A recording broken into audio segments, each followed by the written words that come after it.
Di sini saya akan terangkan cara penggunaan autoresponder. Okey. Apabila pendaftaran anda telah berjaya, okey, anda perlu pergi ke email anda terlebih dahulu dan dapatkan username dengan password. Okey. Dapatkan username dengan password. Apabila anda telah dapat username dengan password, anda perlu login ke dalam member area. Dan alamatnya adalah seperti ini, trafficwave.net/login.html. Masukkan username dan password anda, klik login.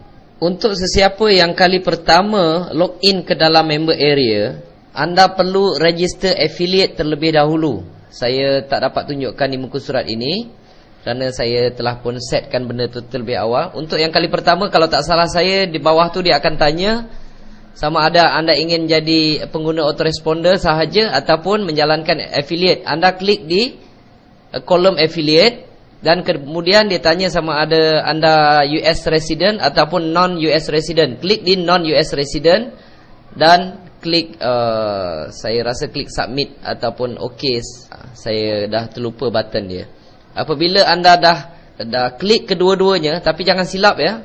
Pastikan anda pilih anda ingin menjalankan affiliate Traffic Wave. Kedua, anda adalah non-resident US.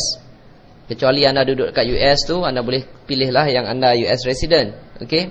Dan selepas itu, pertama sekali anda kena pergi dekat account, view edit account dan tukarkan password yang diberikan. Sebab bila anda cek di dalam password anda, password yang diberikan pelik-pelik dia punya nombor.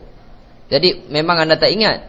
Klik di situ, klik di account admin dan tukarkan edit account profile.